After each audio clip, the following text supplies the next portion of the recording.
Hello everybody, my name is Aceface. Today I'm going to be running some more T5 Abyss. It's actually been quite a long time since I ran them, so I wouldn't actually say it's more T5 Abyss, but it is more T5 Abyss in Tranquility because we have been doing quite a few tests actually, or at least recently. Let me just activate my modules. What the hell am I doing? You can tell it's not a whole long time since I actually did this. Alright, let's go. So Charybdis Tyrannus, easy way to deploy our drones, no warps, get those guys quickly, they're gonna, try to scram us. I wasn't prepared for that. Alright, let's just go there, shoot missile. This Gila is really powerful, it'll do quick work with them very quickly. You'll see here. Let's just go to the extraction node. And the reason I'm doing T5s is because I want to get that Paladin ASAP. And it's a long time since I did fight T5s, but it'll be cool to get the dankiest. I actually did some last night, in fact, and you see here I'm at 1.3 bill, so that is quite quick. The day before I had about 8 or 600 mil, I think, because I was running emerging conduits. Then I just got so lucky. I got quite a bit of ISK last night. I'll stop using my light missiles on this guy and just use my light missiles on this guy. The Paladin costs 1.6 bill, but I actually already have the MWD that I need to actually get it, so I will actually just need to have 1.5 bill. So I'm almost there actually. You see 1.3 bill? Just need to get to 1.5 and then I'll pretty much have it. I actually also noticed that the T5s actually, they just really, I was not so used to the loot in the T5s because the T4s is what I'm now used to. That's what I've been mostly running and I was just surprised how much they gave. It's just it was like I was desensitized, you could say, because I ran a lot of T5s back in the day. Then I started running T4s again, and back in the day when I ran the T5s, I was like kind of desensitized because I just got so much I was not thinking about it. But now that I'm going back from the T4s to the T5s, it feels amazing. Like, so much good stuff. I almost think of why did I stop it, but I prefer to do the T4s because it's a little bit more chill. I can just do it whenever I feel like it. Or it's a lot. I don't need to think about having such an expensive fit. Like, it's always a bit straight. Even though this ship actually is really good at running these sites, I don't like the stress of just like carrying such an expensive ship. The Paladin obviously is about the same price as well. It's 1.5. It's a bit. I think this ship here costs 1.8 bill. Okay, so it's not. The Paladin is a 1.6 bill. But the thing is, the Paladin is doing missions. It's not as not as risky as the Abyss. You don't want to get like a disconnect or something. And I'm actually probably going to be uploading quite a few videos actually of doing T5s because I'm just running through these T5s. So prepare to see a lot more T5s and expect to see what a T5 actually gives, because I've noticed I have mostly been uploading just T4 videos. I've actually not uploaded so many T5 videos, so you'll probably see a lot more T5s now, at least in this spree I'm gonna do just to get this Paladin, because I want to get it really quickly. Like, the emerging conduits were good and all, but it was this is definitely much better. Also, a reason why I got ISK so quickly is because it was not just from the T5. I actually noticed that I had like a faction module just lying around in a station that I just completely forgot about. So it was like a B-type medium shield booster. I don't know why, I just left it there for some reason. I must have used it for like some mission running ship or something.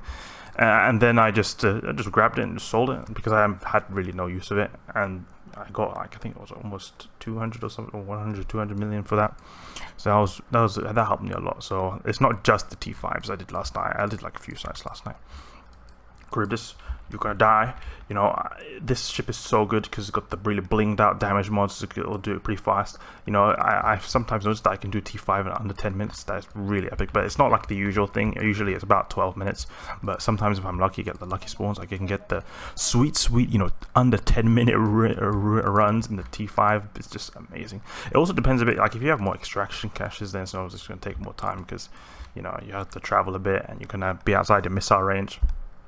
That could be a benefit to the MTU, but the MTU is just so slow pulling at things, and just is really I always find to be a lot more efficient in my MWD, at least in the Gila. The thing is, people use the MTU, with short range ships. That is definitely a lot better than using an MWD, because if you're using like a short range ship, like a Sacrilege, for example, and then you use an MWD just to manually go out to all the the extraction nodes, then it'll be really bad because a lot of ships, maybe like for example Charybdis, Abyss is just kiting, you will not be doing a lot of damage a lot of time when you spend traveling. The Gila has a pretty long range with, you know, the drones and everything. You've got those 60-70 kilometer range. I've got a drone link amplifier on this ship, so I can still apply range even though I'm charging out to them. But definitely on Sacrilege you'll want to use an M2U because of just how far out you're going to be. You won't be able to apply damage.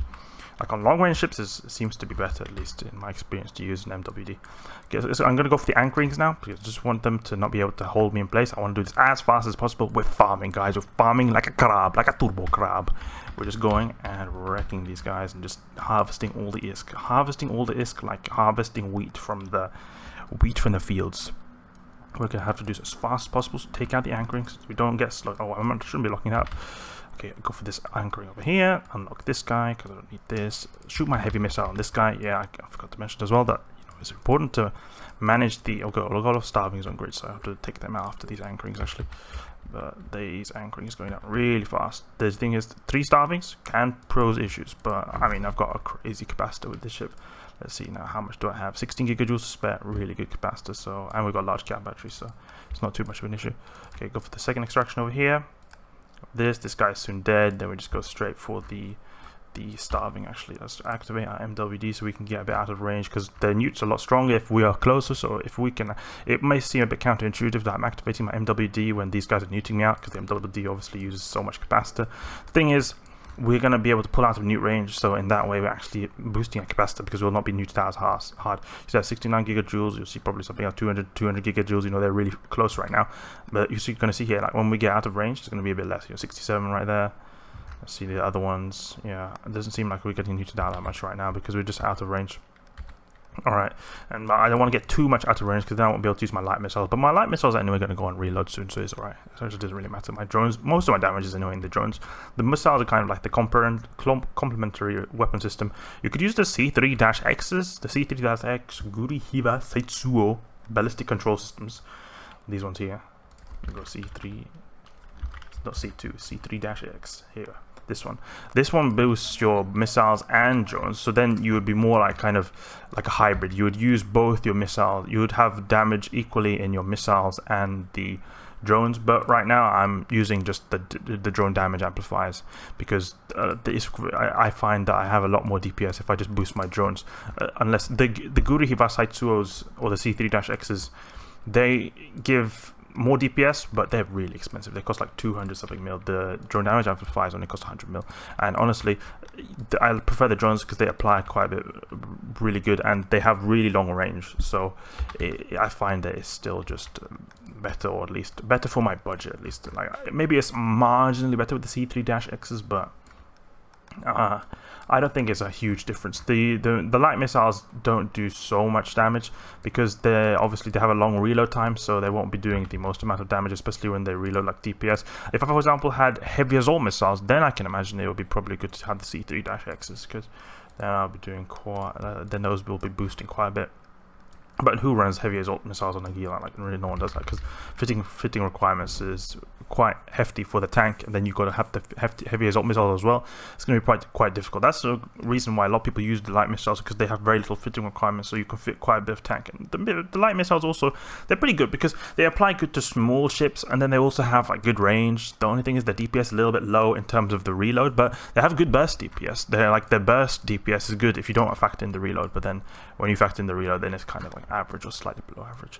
But it can be good because you can like reload, you know, in between the rooms as well, so it's really nice in that regard. And also, you know, the extra applicability with the light missiles to small stuff can also counteract a bit of the DPS lacking, or the lacking of DPS. Okay, let's go for the spark grips. Spark grips, obviously you want to go for them because it's doing EM damage.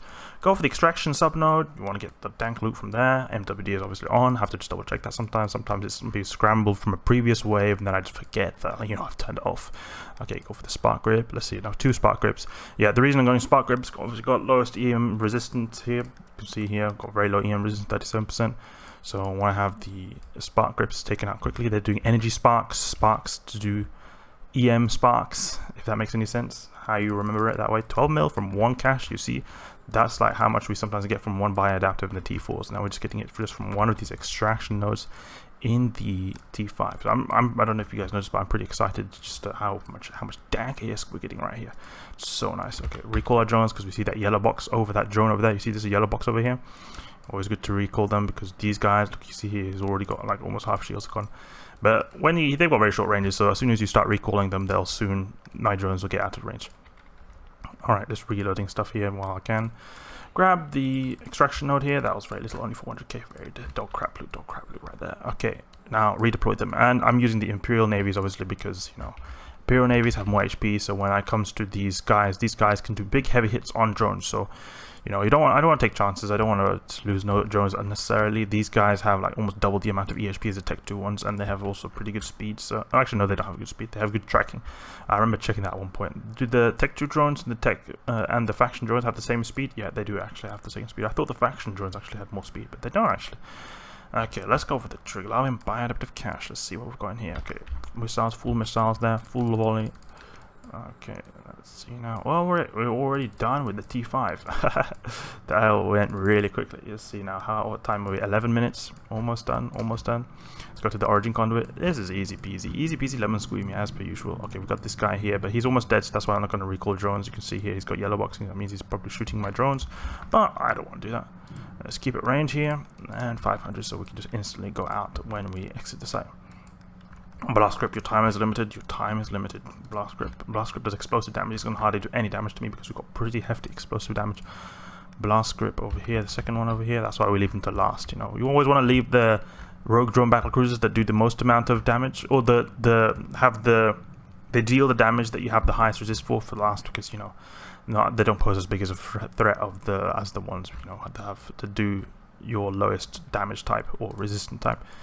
Wreck this guy. So let's see now. We got a little bit of loot filter. 60 mil for, you know, 11 and a half or almost 12 minutes. I'll see that's pretty decent. Anyway, that's it for this T5 site, guys. Hope you enjoyed. If you did, please leave a like and subscribe. I'll catch you guys later.